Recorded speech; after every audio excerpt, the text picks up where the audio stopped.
부엌 바닥에 떨어진 세뱃돈 봉투를 보며 나는 한참을 움직이지 못했습니다. 그 봉투는 손자가 준 것도 며느리가 준 것도 아니었습니다. 어머니, 이건 당연히 주셔야죠. 방금 전까지 웃고 있던 며느리의 말이 귀에서 떠나지 않았습니다. 설날이면 늘 가족이 모이고 웃음이 오가고 떡국 냄새가 집을 채워야 한다고들 하죠. 하지만 그날의 설날은 달랐습니다. 사골국은 식어가고 있었고 제 마음은 그보다 더 차갑게 굳어가고 있었습니다. 평생 가족을 위해 참아왔던 일들, 말하지 않았던 서운함들, 그래도 부모니까, 그래도 어른이니까 하며 삼켜온 말들이 그날 한꺼번에 가슴 위로 올라왔습니다. 나는 그제야 깨달았습니다. 설날이 무서웠던 게 아니라 가족 앞에서조차 나 자신이 사라지는 순간들이 너무 오래 반복되어 왔다는 사실이. 그날의 떡국은 유난히 싱거웠고 그 싱거움은 오래도록 내 마음에 남았습니다. 이야기 시작합니다. 안녕하세요. 오늘도 찾아와 주셔서 감사합니다. 좋아요, 구독 눌러주세요. 구독은 무료이니 편하게 눌러주세요. 새벽 4시 반이었지요. 마당의 장독대 위로 서리가 얇게 내려앉아 있었습니다. 한옥 처마 끝에서는 얼음이 조용히 매달려 있었고 부엌 창문은 김이 서려 뿌옇게 흐렸습니다. 저는 가스불을 가장 약하게 줄이고 사골국 냄비 뚜껑을 살짝 들어 올렸습니다. 하얀 김이 천천히 올라왔어요. 그 김을 손바닥으로 한번 쓸어내리듯 받으며 이제 설이구나 하고 생각했지요. 저는 김정분입니다. 올해 68이 되었어요. 남편을 먼저 보내고 12번째 맞는 설날입니다. 마을 사람들은 아직도 저를 정분이네라고 부릅니다. 이름보다 누구의 아내였는지가 먼저였던 시절이 길었으니까요. 그래도 저는 그 호칭이 싫지 않았습니다. 익숙한 것이 편하다고 믿었거든요. 부엌 한쪽에는 전 부치려고 다듬어둔 재료가 줄 맞춰 놓여 있었습니다. 두부는 물기를 빼고 다진 고기는 양념에 재워두었습니다. 파는 송송 썰어 접시에 담아두고 달걀은 미리 풀어 소금 한 꼬집을 넣어두었지요. 손목이 뻐근했지만 멈추지는 않았습니다. 멈추면 자꾸 다른 생각이 스며들어서요. 설 준비는 늘 바쁜데 그 바쁨이 오히려 마음을 덜 춥게 해주었습니다. 아들은 도연이라고 합니다. 45. 수도권에서 회사 다니지요. 결혼하고 나서는 더 바빠졌고 전화는 짧아졌습니다. 그래도 설날에는 내려온다고 했어요. 며느리 서연이랑 손자 준호도 함께요. 준호는 14입니다. 목소리가 변하고 키가 훌쩍 컸다는데 저는 사진으로만 봤습니다. 실제로 보면 얼마나 컸을지요. 저는 그 생각만으로도 국물이 더 뽀얗게 우러나는 것 같았습니다. 오전이 되자 마을길에 차 소리가 났습니다. 저는 앞치마 끈을 다시 매고 문턱을 넘어 마당으로 나갔습니다. 차에서 내리는 아들의 어깨가 전보다 더 넓어 보였어요. 반가움이 목까지 차올랐지요. 저는 먼저 웃었습니다. 습관처럼요. 어머니, 춥죠? 아들이 말했어요. 괜찮다 오느라 고생했지. 제가 답했지요. 며느리도 차에서 내려 짐을 옮겼습니다. 깔끔한 코트, 정돈된 머리. 표정은 환하게 웃고 있었지만 눈은 빠르게 집안을 훑었습니다. 오래 비워둔 집 특유의 냄새를 확인하듯이요. 어머니, 명절 음식 준비 많이 하셨네요. 며느리가 말했지요. 조금 했지 먹을 사람이 있어야 하니까. 저는 담담하게 웃었습니다. 손자 준호는 제 앞에서 잠깐 멈칫하더니 고개를 숙였습니다.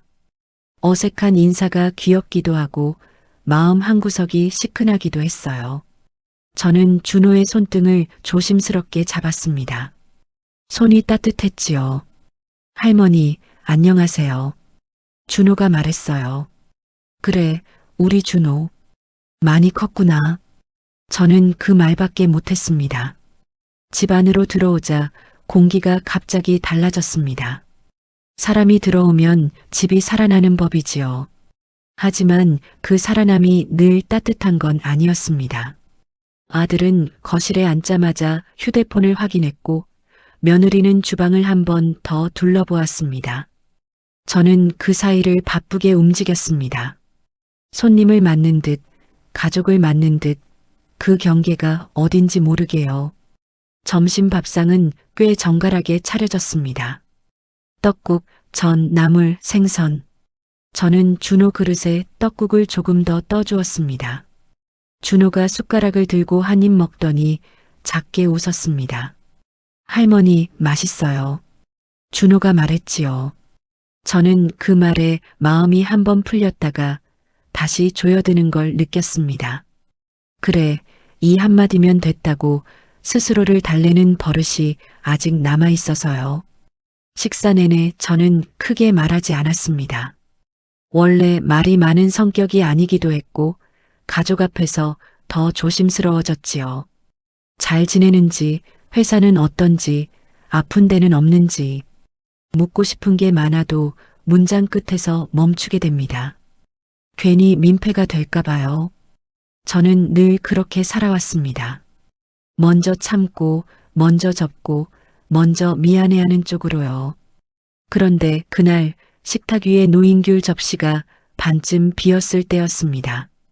며느리가 젓가락을 내려놓고 웃는 얼굴로 말을 꺼냈지요. 아주 자연스럽게요. 마치 날씨 이야기처럼요. 어머니, 준호 세뱃돈은 현금으로 주실 거죠? 며느리가 말했어요. 아들은 고개를 들지 않았습니다. 어머니 요즘 애들 학원비도 하고 말끝을 흐렸지요. 저는 그 말에 잠깐 숨이 걸렸습니다. 사골국에 김이 뜨겁게 올라오는데 제 속은 오히려 서늘해졌어요. 저는 웃음을 지으려 했습니다. 항상 하던 대로요. 하지만 입꼬리가 생각만큼 잘 올라가지 않았지요. 그래, 준비해 둔 게 있지. 저는 그렇게 말했습니다. 아주 조용히요. 그 말이 끝나자 며느리는 다시 젓가락을 들었습니다. 대화는 다른 곳으로 넘어갔지요. 저는 그 순간 이상하게도 설날이 시작됐다는 느낌이 들었습니다. 가족이 도착해서가 아니라 어떤 말들이 당연하게 오갈 준비가 끝났다는 뜻으로요. 저녁이 되자 바람이 더 차가워졌습니다. 저는 이불을 꺼내 방에 펴고 뜨거운 물을 보온병에 채웠습니다. 가족의 발소리가 방 안을 오가고 휴대폰 알림 소리가 간헐적으로 울렸습니다. 저는 부엌 싱크대 앞에 서서 조용히 손을 씻었습니다. 물이 손등을 때릴 때마다 낮에 멈춰있던 숨이 다시 떠올랐지요. 그날 밤 저는 쉽게 잠들지 못했습니다. 눈을 감으면 며느리의 웃는 얼굴과 현금으로라는 말이 번갈아 떠올랐어요. 별일 아닌데 별일이 되려는 기척이 있었습니다. 저는 그 기척을 모른 척하려 했지요. 늘 그래왔으니까요. 아침 햇살이 마당의 눈자국을 비추기 시작했지요. 전날 밤새 언 손발이 풀리지 않아 저는 부엌 바닥에 얇은 방석을 깔고 앉았습니다. 보일러를 올리면 될 일이었지만 습관처럼 아꼈습니다. 아끼는 게 몸에 배면 따뜻함도 함부로 쓰지 않게 되지요.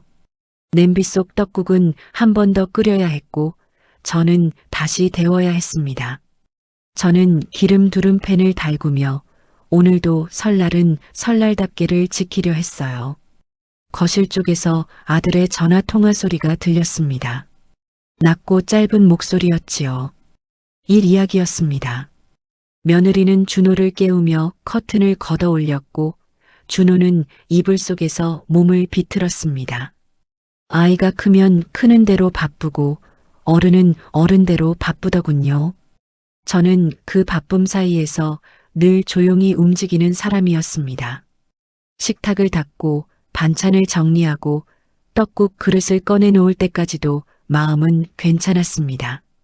전날 들었던 현금이라는 단어가 아직도 귀에 남아 있었지만 설날이란 원래 그런 날이라고 스스로를 달랬지요. 가족이 모이면 돈 이야기가 섞일 수밖에 없다고 다들 그러고 산다고요. 그런데 아침을 먹기 직전 며느리가 부엌 문턱에 기대서서 말했지요. 표정은 부드럽고 목소리는 가벼웠습니다. 그 가벼움이 오히려 더 서늘했어요. 어머니, 혹시 세뱃돈 봉투 더 준비해 두셨어요? 준호 것만 있지. 아, 저희 친정 조카들이요. 오늘 잠깐 들를 수도 있어서요. 어머니가 주시면 모양이 좋잖아요. 모양. 그 말이 제 가슴을 살짝 눌렀습니다.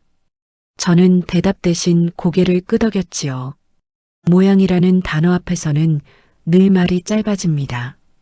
괜히 모난 사람 될까 봐요. 아들은 그 대화를 듣고도 아무 말이 없었습니다. 준호는 떡국 그릇을 바라보며 숟가락만 만지작거렸지요. 저는 팬에서 전을 뒤집으며 기름 튀는 소리에 마음을 숨겼습니다. 지글거리는 소리는 사람 말을 잘 덮어줍니다. 저는 그 소리가 좋아요. 말이 없어도 되는 이유가 생기니까요. 아침 식사가 끝나고 세배를 받는 시간이 왔습니다. 거실 한가운데에 작은 방석을 놓고 가족이 차례대로 앉았습니다. 저는 한복 대신 단정한 니트를 입었지만 그래도 마음은 엄숙해졌지요. 설날이라는 날이 주는 형식이 아직 제 안에 남아 있었어요. 준호가 먼저 큰 절을 했습니다. 무릎이 바닥에 닿는 소리가 났지요. 저는 웃으며 봉투를 내밀었습니다. 손이 약간 떨렸지만 티내지 않으려 했어요. 준호야, 새해 복 많이 받아라. 네, 할머니.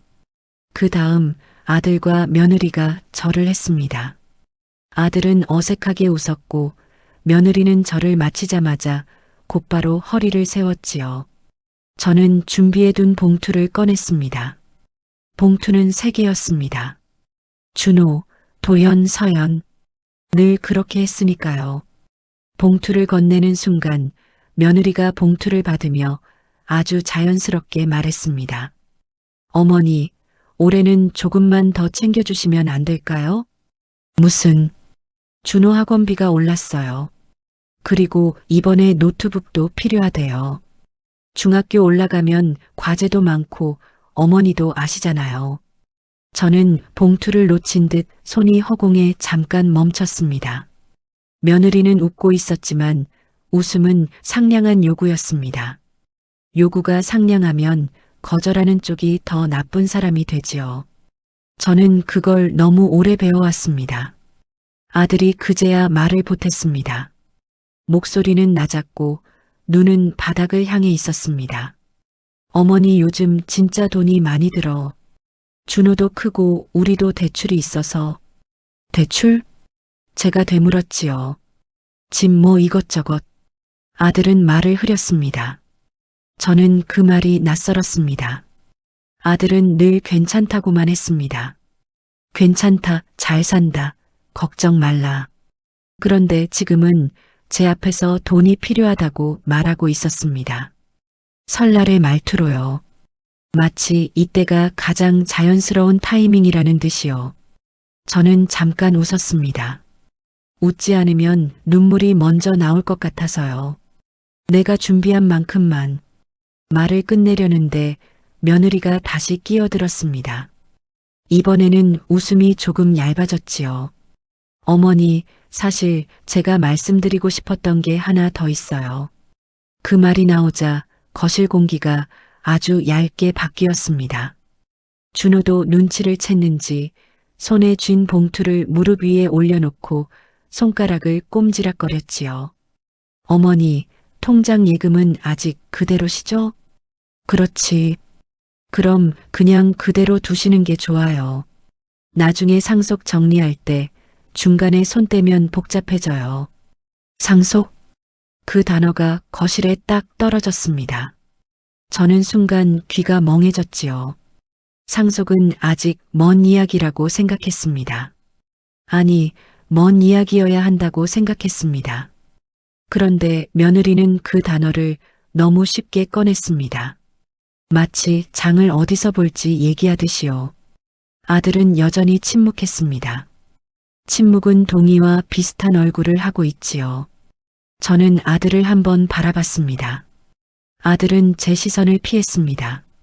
그 피하는 눈빛이 말보다 더 크게 들렸습니다. 서연아, 제가 조용히 불렀지요. 네, 어머니. 며느리는 또박또박 대답했습니다. 내가 아직 살아있는데 왜 그런 말을 하니? 제가 그렇게 말하자 며느리의 미소가 아주 잠깐 멈췄습니다. 그 짧은 멈춤이 저를 더 아프게 했어요. 사람은 잠깐 멈출 때 진짜 속마음이 드러나거든요. 어머니, 제가 그런 뜻은 아니고요. 며느리가 말했지요. 요즘은 미리미리 정리해두는 게 다들 좋대요. 괜히 나중에 형제들끼리 싸우고 그러잖아요. 저는 어머니를 위해서 말씀드린 거예요. 어머니를 위해서. 그 말이 참 묘했습니다. 누군가를 위해서라며 하는 말들은 대개 말하는 사람에게 더 편한 방식인 경우가 많지요. 저는 며느리가 나쁘다고 생각하고 싶지 않았습니다. 며느리도 자기 입장이 있을 테니까요. 하지만 동시에 제 마음 한구석에서 뭔가가 아주 조용히 무너지는 소리가 났습니다. 그때 준호가 작게 말했지요. 너무 작은 소리라 거의 혼잣말 같았습니다. 엄마 할머니가 쓸 수도 있잖아.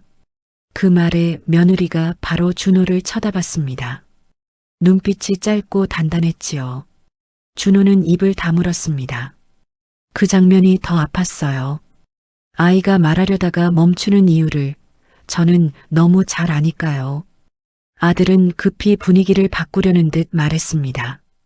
어머니, 우리 점심 먹고 성묘 갈까? 어머니도 준비하시고. 그 말은 도망처럼 들렸습니다. 갈등을 정리하는 말이 아니라 갈등을 묻어두는 말이지요. 저는 고개를 끄덕였습니다. 그래, 성묘는 가야지. 입으로는 그렇게 말했지만 마음은 이미 거실에서 멀리 떨어져 있었습니다. 점심을 준비하러 부엌으로 들어오자마자 저는 싱크대 앞에 섰습니다. 수도꼭지를 틀지도 않고 한참을 서 있었어요. 손끝이 얼얼했습니다. 손이 아니라 마음이 얼얼했지요. 거울처럼 반짝이는 싱크대 표면에 제 얼굴이 비쳤습니다. 웃고 있지 않았습니다. 그렇다고 화난 얼굴도 아니었지요. 그냥 오래된 사람이었습니다. 오래 참아서 표정이 달아버린 사람의 얼굴이었습니다. 부엌에서 들려오는 거실 소리는 평범했습니다. 준호가 TV를 켰고 며느리는 휴대폰으로 누군가와 메시지를 주고받는 듯 했습니다. 아들은 통화를 다시 시작했지요. 그 평범함이 오히려 더 이상했습니다. 방금 전까지 제 삶의 통장을 정리하려던 말들이 그들에게는 아무 일도 아닌 듯 지나가고 있었으니까요. 저는 냉장고 문을 열고 반찬을 꺼냈습니다. 손이 덜덜 떨렸지요. 손을 꽉 쥐었다가 폈습니다. 그리고 마음속으로 아주 조용히 말을 했습니다. 정분아, 너도 이제 누군가의 돈이 아니라 너의 사람으로 살아야 하지 않겠니? 그 말이 끝나자 이상하게 숨이 조금 쉬어졌습니다. 눈물이 나려 했지만 저는 눈물을 삼켰습니다. 감정은 드러내면 약점이 된다고 배웠으니까요. 하지만 그날은 그 약점을 숨기는 방식이 더 힘들었습니다. 잠시 후 며느리가 부엌 문 앞에 서서 말했지요. 이번에는 더 일상적인 목소리였습니다. 어머니, 성묘 가기 전에 현금 조금 더 찾을 수 있을까요?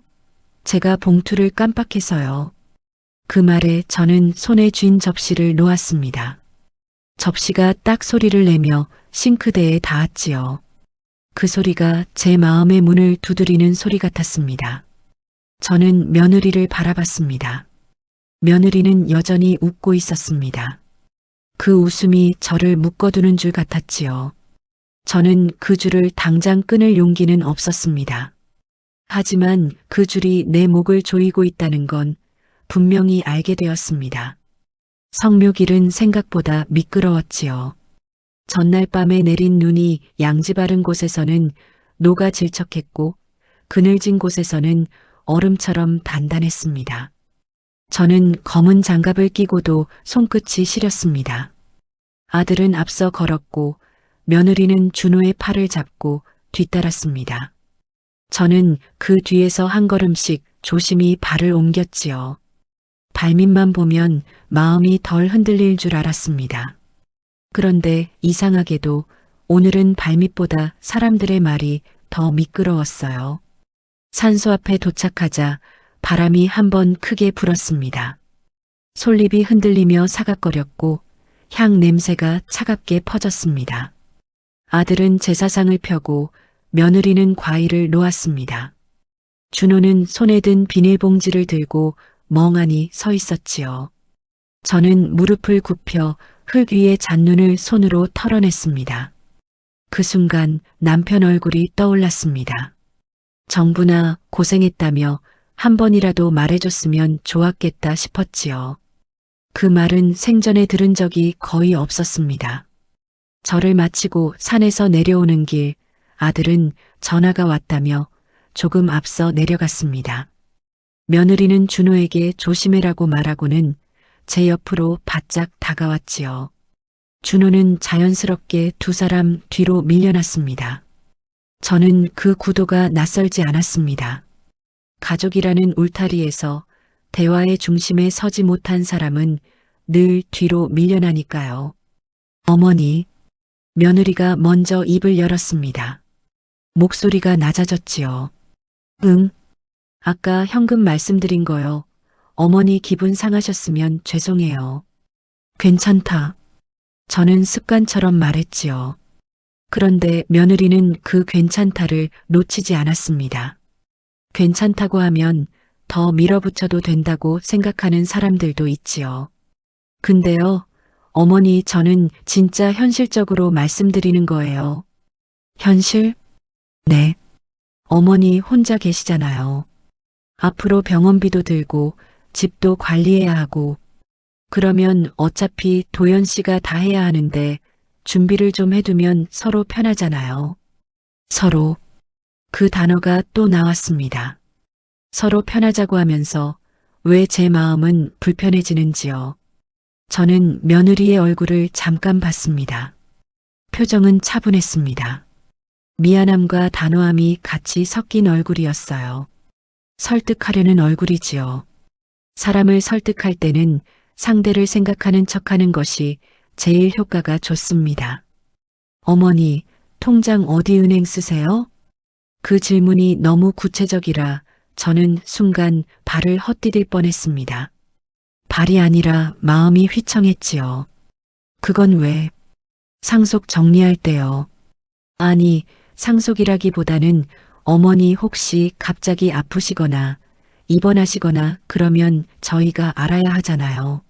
내가 아직 아프진 않지. 지금은요. 근데 사람 일은 몰라요. 그 말이 끝나자 며느리는 제 팔을 살짝 잡아주었습니다. 마치 넘어질까봐 잡는 것처럼요. 그런데 저는 그 손길이 따뜻하지 않았습니다. 잡아주는 손이 아니라 방향을 틀어버리는 손 같았지요. 집에 도착했을 때 저는 부엌으로 곧장 들어갔습니다. 부엌 문을 닫자마자 숨이 턱 막혔어요. 따뜻한 공기가 아니라 말들이 한꺼번에 따라 들어온 느낌이었습니다. 저는 냄비 뚜껑을 열어 국을 데우려 했지만 손이 말을 듣지 않았습니다. 그래서 그저 싱크대 앞에 섰지요. 수도꼭지도 틀지 않고 한참을요. 거실에서는 TV 소리가 났습니다. 아들은 통화를 하고 있었고 며느리는 누군가에게 메시지를 보내는 듯 키보드 소리를 냈습니다. 준호는 소파에 앉아 제 쪽을 한번 바라봤다가 곧 시선을 돌렸지요. 아이는 뭔가를 느낀 얼굴이었습니다. 하지만 아이가 할 수 있는 건 많지 않습니다. 어른들이 만든 분위기 속에서 아이는 눈치로 살아야 하니까요. 저는 반찬을 꺼내고 밥솥을 열었습니다. 밥에서 김이 올라왔지요. 그 김을 보며 저는 또 생각했습니다. 나는 왜 이렇게까지 해야 하나? 그 질문은 갑자기 생긴 게 아니었습니다. 평생 속에 묻어두었던 질문이 설날이라는 날에 문득 고개를 든 것이지요. 점심 식사 자리에서 며느리는 다시 웃는 얼굴로 돌아왔습니다. 마치 아까 산길에서 나눈 말은 없던 일처럼요. 그게 더 무서웠습니다. 사람은 마음에 칼을 꽂고도 웃을 수 있구나 싶었지요. 저는 그 웃음에 맞춰 다시 웃었습니다. 그게 제가 배운 평화였으니까요. 식사가 끝나고 며느리는 설거지를 돕는 척하며 부엌으로 들어왔습니다. 저는 그 순간을 예감하고 있었지요. 며느리는 물을 틀고 그릇을 헹구며 말했습니다. 목소리는 작았고 말은 빠르지 않았습니다. 어머니, 혹시 인감도장 어디 두셨어요? 저는 그 말을 듣고 그릇을 놓았습니다. 물이 손등을 때렸지요. 차갑지도 뜨겁지도 않은 물인데 이상하게 아팠습니다. 인감도장? 네. 그냥 알아두려고요. 나중에 필요할 수도 있잖아요. 뭐에 필요하니? 저는 조심스럽게 물었지요. 그때 며느리가 아주 잠깐 멈췄습니다. 표정이 흔들렸어요. 그 흔들림이 솔직함인지 계산인지 저는 알 수 없었습니다. 하지만 그 다음 말은 또렷했습니다. 어머니 집 명의가 어머니로 되어 있죠? 그렇지. 그럼 미리 정리해두면 좋아요. 어머니도 연세가 있으시고 솔직히 말씀드리면 집이 오래돼서 나중에 처분하려면 시간이 걸리잖아요. 미리 저희 쪽으로 돌려두면 은행 대출도 수월하고요. 저는 순간 귀에서 웅소리가 났습니다. 오래된 집, 처분, 대출, 그 말들이 부엌 타일 위로 떨어져 굴러다니는 것 같았지요. 저는 며느리를 바라봤습니다. 며느리는 물기를 털며 아주 자연스럽게 말했습니다. 그것이 더 두려웠습니다. 자연스럽게 빼앗는 사람은 죄책감이 적으니까요. 서연아, 제가 며느리 이름을 불렀지요. 네, 어머니. 이 집은 내가 남편이랑 같이 지은 집이다. 알아요. 그래서 더더욱 어머니 혼자 관리하시기 힘드실까 봐요. 저는 어머니 걱정돼서 그래요. 걱정? 그 단어가 또 나왔습니다. 걱정이라는 말은 참 편리하지요. 상대를 위한다는 얼굴을 하고 원하는 걸 얻으려 할 때 쓰기 좋으니까요. 그때 거실에서 아들이 부엌을 향해 물었습니다. 무슨 얘기해? 며느리는 즉시 웃음을 걸었습니다. 아니에요. 어머니가 인감도장 어디 있는지 물어보길래 저는 며느리를 쳐다봤습니다. 제가 물어본 적은 없었습니다. 하지만 며느리는 이미 말을 바꿔놓았지요. 아들은 고개를 끄덕이며 다시 거실로 돌아갔습니다. 그 짧은 순간 저는 확실히 알았습니다. 아들은 어머니를 지키는 사람은 아니구나. 갈등을 피하는 사람일 뿐이구나. 저녁이 되자 눈이 다시 흩날리기 시작했습니다. 며느리는 내일 아침 일찍 올라가야 한다며 짐을 정리했습니다. 아들은 회사에 일이 있다며 밤에 한 번 더 통화를 했지요. 준호는 방문을 반쯤 닫고 휴대폰을 보고 있었습니다. 저는 혼자 부엌에 앉아 남은 전을 접시에 담았습니다. 접시를 닦다가 문득 손이 멈췄어요. 저는 장롱 깊숙한 곳에 있던 작은 상자를 꺼냈습니다. 그 상자 안에는 통장과 오래된 보험 서류와 남편 사진 한 장이 들어 있었습니다. 저는 사진을 손가락으로 조심히 문질렀지요. 남편의 얼굴이 흐릿했습니다. 사진이 낡아서가 아니라 기억이 낡아가서일지도 모릅니다. 정분아, 너는 지금 누구 편이냐? 마음속에서 누군가가 물었습니다. 저는 그 질문에 답하지 못했지요. 평생 가족 편으로 살아왔으니까요. 그런데 그 가족이 정말 나를 가족으로 생각하는지 저는 이제 잘 모르겠습니다. 그날 밤 저는 조용히 통장을 다시 꺼냈습니다. 숫자를 하나하나 읽지 않았습니다. 숫자보다 더 중요한 것이 있었거든요. 내가 이 돈을 누구를 위해 모았는가라는 질문이요. 저는 그 질문 앞에서 오래 서 있었습니다. 부엌 전등 아래 제 그림자가 길게 늘어졌지요.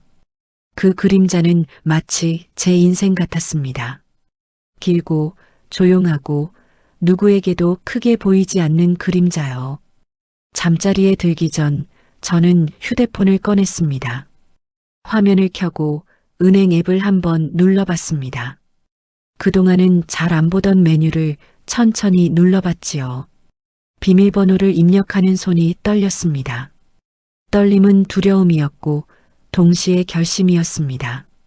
내가 내 돈을 지키는 게 왜 이렇게 어렵지? 그 생각이 들었을 때 저는 처음으로 알았습니다. 내가 지키려는 것은 돈이 아니라 내 존엄이라는 것을요. 그리고 그 존엄을 지키려면 내일 아침엔 뭔가를 해야 합니다. 아주 작은 일이라도요. 그 일을 하지 않으면 저는 또 괜찮습니다로 한 해를 시작할 것 같았거든요. 그 밤 눈발은 더 굵어졌습니다.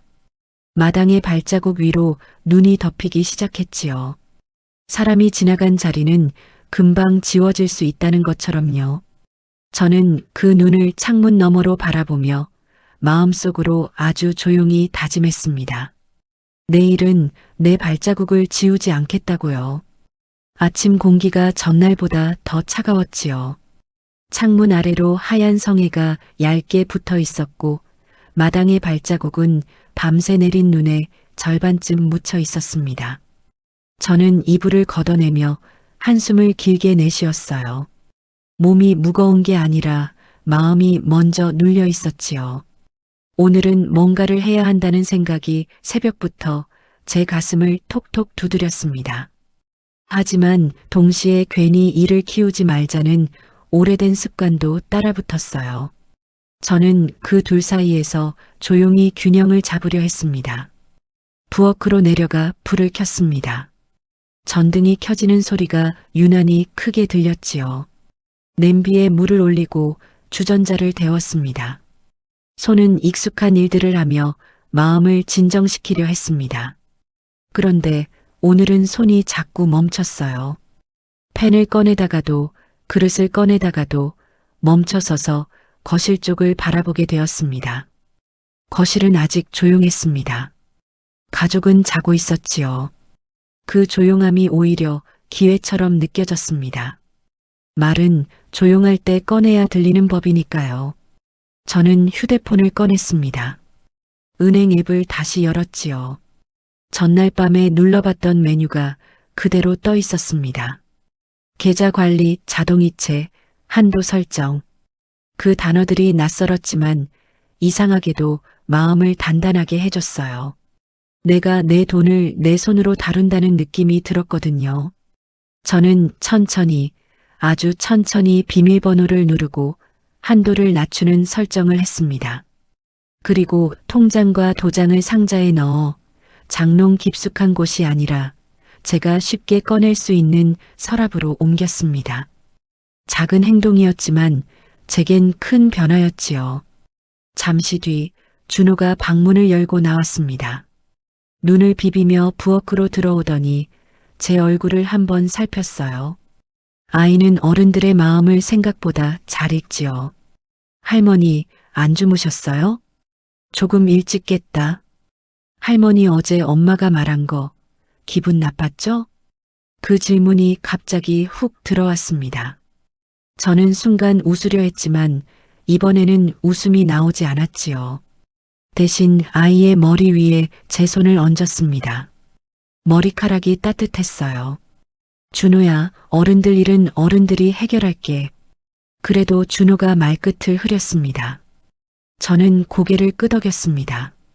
아이가 그래도라고 할 때 그 뒤에는 늘 할머니 편이 숨어 있다는 걸 압니다. 저는 그 마음이 고마웠어요. 그래서 더 조심스러웠지요. 아이를 앞에 세우고 싶지 않았습니다.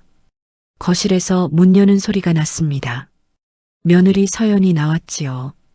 단정히 머리를 묶고 휴대폰을 손에 쥔 채였습니다. 얼굴에는 피곤함이 조금 남아 있었지만 말투는 여전히 정리되어 있었습니다. 아들 도연도 뒤따라 나왔습니다. 셔츠 단추를 잠그며 하품을 했지요. 어머니, 오늘 저희 일찍 올라가야 해서요. 며느리가 먼저 말했습니다.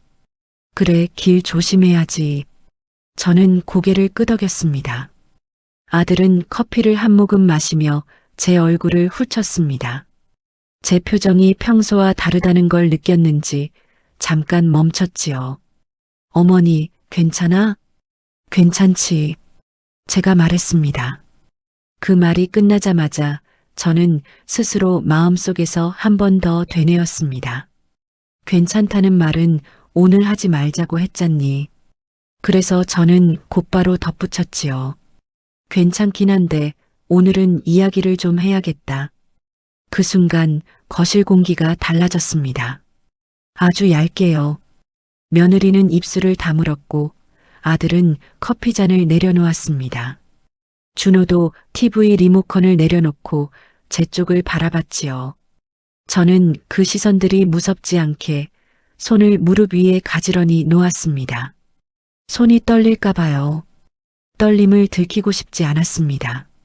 어제 인감도장 이야기했지? 제가 말을 꺼내자 며느리가 바로 대답했습니다. 어머니, 제가 오해하게 말했으면 죄송해요. 저는 진짜 어머니 걱정돼서. 서연아. 제가 말을 끊었습니다. 목소리는 크지 않았지요. 그러나 단호하게 들렸을 겁니다. 걱정이라는 말로 내 삶을 먼저 정리하려 들지는 말아야지. 며느리의 눈동자가 잠깐 흔들렸습니다. 아들은 입을 열려다가 닫았습니다. 저는 숨을 한번 고르고 천천히 이어갔습니다. 내가 어제부터 생각을 많이 했다. 나는 늘 명절이면 음식을 하고 돈을 준비하고 웃고 그래야 가족이 편하다고 믿었지. 어머니 아들이 낮게 불렀습니다. 도연아, 잠깐만 듣거라. 저는 아들을 바라봤습니다. 내 아들이지만 지금은 아들이 아니라 어른이었지요. 그리고 저는 어른에게 말해야 했습니다. 세뱃돈은 준비한 만큼만 주겠다. 더 달라는 말은 하지 말아 주었으면 한다. 며느리가 바로 반응했습니다. 어머니, 저희가 달라고 한 게 아니라 준호 교육비가. 교육비는 부모가 책임지는 게 맞지. 제가 조용히 말하자 준호가 눈을 크게 떴습니다. 아이는 그 말을 듣고도 기쁘지 않았을 겁니다.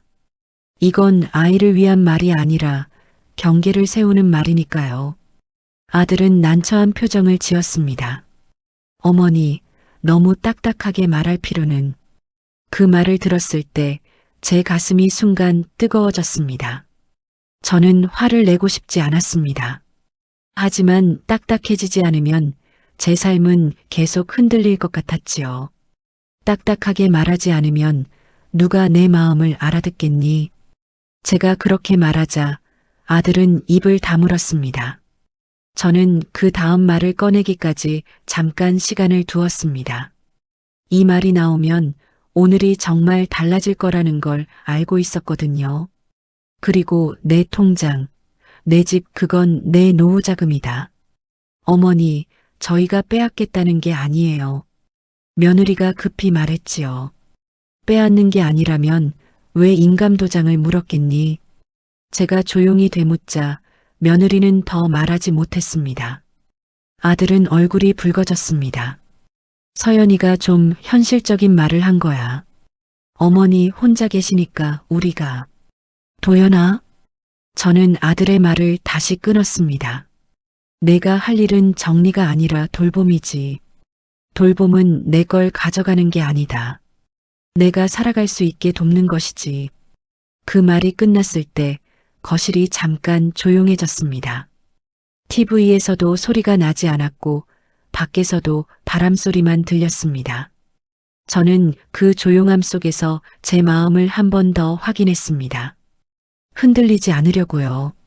그때 준호가 조심스럽게 말했습니다. 목소리는 아주 작았습니다. 할머니, 그럼 할머니는 이제 뭐 하고 싶어요? 그 질문은 제 심장을 가볍게 찔렀지요. 저는 대답을 바로 하지 못했습니다.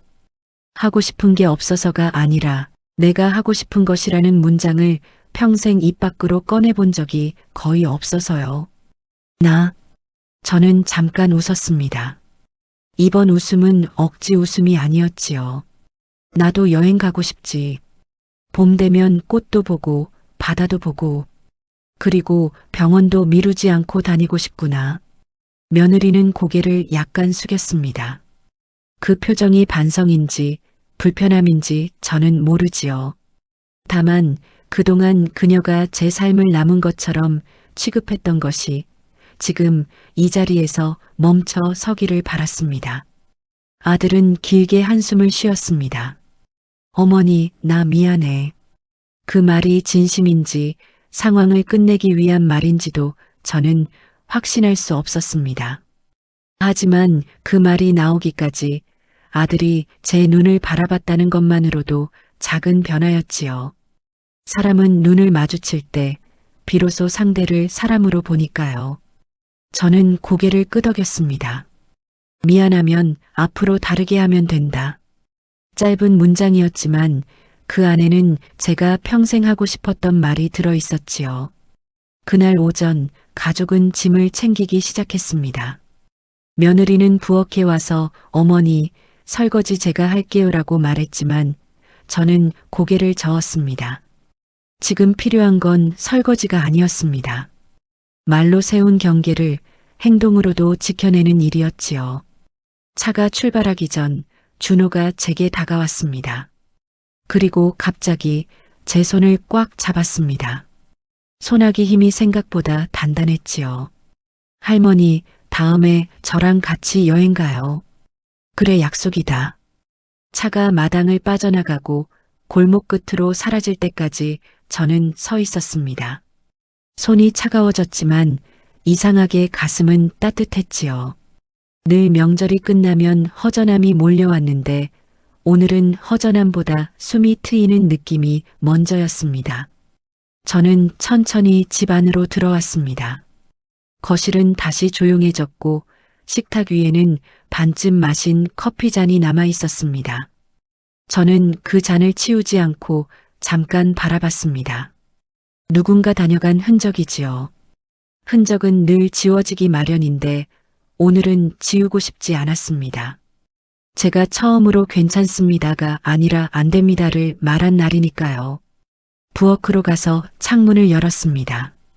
차가운 공기가 들어오며 방 안의 냄새를 바꿔놓았습니다. 저는 그 공기를 깊게 들이마셨습니다. 그리고 마음속으로 조용히 말했지요. 정분아, 오늘 잘했다. 하지만 저는 알고 있었습니다. 오늘의 말 한마디로 모든 게 끝나지 않는다는 것을요. 며느리는 쉽게 바뀌지 않을 것이고 아들도 습관처럼 다시 침묵으로 돌아갈 수 있습니다. 그리고 제 마음도 약해질 수 있지요. 그래서 저는 결심했습니다. 내일 은행에 가겠습니다. 그리고 내 이름으로 내 노후를 지키는 계획을 정리하겠습니다. 설날은 끝났지만 제 인생의 새해는 이제 시작되는 것 같았거든요. 가족이 떠난 뒤 집은 갑자기 넓어졌지요. 거실 바닥에 남은 발자국 자국, 식탁 위에 놓인 컵 자국, 부엌 싱크대에 기대어 있는 수세미까지도 소리가 나는 것 같았습니다. 저는 문을 잠그고 한참을 서 있었습니다.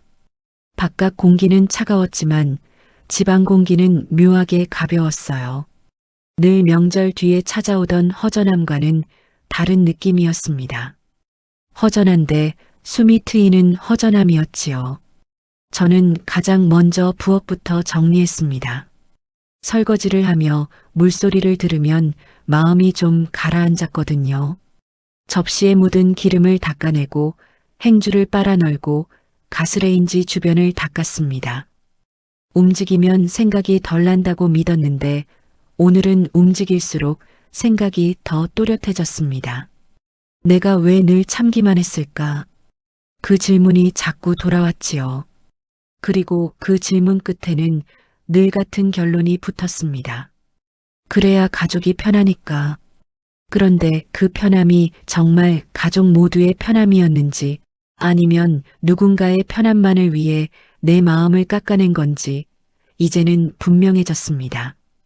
점심 무렵 저는 외투를 입었습니다. 마음먹었던 대로 은행에 가기로 했지요. 마을버스는 1시간에 한 번 오는 버스였고 저는 정류장 의자에 앉아 손난로를 쥐었습니다. 손끝이 얼어도 마음은 이상하게 단단했습니다. 지금 안 하면 또 못한다는 생각이 제 등을 밀었어요. 은행 안은 따뜻했고 사람들이 적었습니다. 저는 번호표를 뽑고 기다리며 주머니 속 서랍 열쇠를 만지작거렸습니다. 통장과 도장을 제가 직접 챙겼다는 사실만으로도 어깨가 조금 펴지는 느낌이었지요. 창구에 앉았을 때 직원이 친절하게 물었습니다. 어머님, 어떤 업무 도와드릴까요? 저는 잠깐 망설이다가 말했습니다. 제 통장을 제가 관리하려고 합니다. 한도도 좀 정하고 자동이체도 정리하고요. 제가 그 말을 하자 직원이 고개를 끄덕였습니다. 별일 아니라는 듯이요. 저는 그게 조금 놀라웠습니다. 제겐 큰 결심이었는데 세상은 그 결심을 아주 평범한 일처럼 받아주었거든요. 그 평범함이 오히려 위로가 되었습니다. 내가 지금 하는 일이 이상한 게 아니구나 싶어서요. 업무를 마치고 은행 문을 나서는데 휴대폰이 울렸습니다. 아들이었습니다. 저는 한 번 숨을 고르고 전화를 받았습니다. 어머니, 집 정리는 잘하셨어? 잘했지. 어머니, 아까는 내가 좀. 아들은 말끝을 흐렸습니다. 그 흐림 속에 미안함이 있는지 부담을 덜고 싶은 마음이 있는지 저는 정확히 알 수 없었어요. 그래서 저는 짧게 말했습니다. 도연아, 앞으로는 내가 먼저 말해주면 좋겠다. 내가 괜찮냐고 묻기 전에. 알겠어. 아들은 한참 뒤에 대답했습니다. 전화를 끊고 버스를 타려는데 또 한 번 울렸습니다. 이번에는 준호의 메시지였습니다. 짧은 글이었지요. 할머니, 오늘 말한 거 멋있었어요. 그 문장을 보는 순간 저는 눈시울이 뜨거워졌습니다. 멋있다는 말은 평생 들어본 적이 거의 없었습니다. 저는 늘 고생했다도 수고했다도 부족하게 들었지요. 그런데 손자가 제 말을 멋있다고 했습니다. 음식을 잘해서가 아니라 돈을 줘서가 아니라 제 마음을 말했기 때문에요. 집으로 돌아오는 길 해가 기울고 있었습니다. 논 위에 내려앉은 빛이 노랗게 반짝였지요. 저는 그 빛을 바라보며 천천히 걸었습니다. 발자국이 눈 위에 또렷하게 찍혔습니다. 어제는 그 발자국이 지워질까 두려웠는데 오늘은 지워져도 괜찮겠다고 생각했습니다. 중요한 건 눈 위의 자국이 아니라 제 마음 안에 남은 자국이니까요. 집에 들어오자 저는 난로를 켰습니다. 평소보다 조금 더 따뜻하게요. 아껴야 한다는 습관이 잠깐 고개를 들었지만 저는 스스로에게 말했습니다. 오늘은 괜찮다. 누군가를 위해서가 아니라 나를 위해서 괜찮다고요. 저녁이 되자 문득 며느리 서연의 얼굴이 떠올랐습니다. 그녀도 나름의 불안이 있었을 겁니다. 아이를 키우는 불안, 돈에 대한 불안, 미래에 대한 불안. 하지만 불안은 이유가 될 수 있어도 무례의 면허가 될 수는 없지요. 저는 그 사실을 오늘 확실히 알았습니다. 그날 밤 저는 작은 수첩을 꺼내 하고 싶은 일이라는 제목을 적었습니다. 그리고 한 줄씩 써내려갔습니다. 봄에 바다보기, 정기검진 받기, 동네 문화센터 가보기, 그리고 마지막 줄에는 이렇게 썼지요. 준호와 여행 가기. 글씨가 삐뚤었지만 마음은 곧았어요. 잠자리에 들기 전 저는 다시 한번 휴대폰을 들었습니다. 준호에게 답장을 보냈지요. 준호야, 고맙다. 할머니도 너를 지켜주고 싶다. 다음에 같이 바다 가자. 전송 버튼을 누르고 나니 방 안이 조용했습니다. 하지만 그 조용함은 외로움이 아니었어요. 오래 참아온 사람이 마침내 자기 목소리를 찾은 뒤에 오는 조용함이었지요. 설날은 가족이 모이는 날이라고들 합니다. 그런데 저는 이번 설날에 다른 걸 배웠습니다. 가족이란 내가 사라지는 곳이 아니라 내가 사람으로 남을 수 있게 해주는 곳이어야 한다는 것을요. 그리고 그걸 지키는 첫걸음은 누군가에게 미움받지 않기 위해 참는 것이 아니라 내가 나를 존중하는 것이라는 것도요.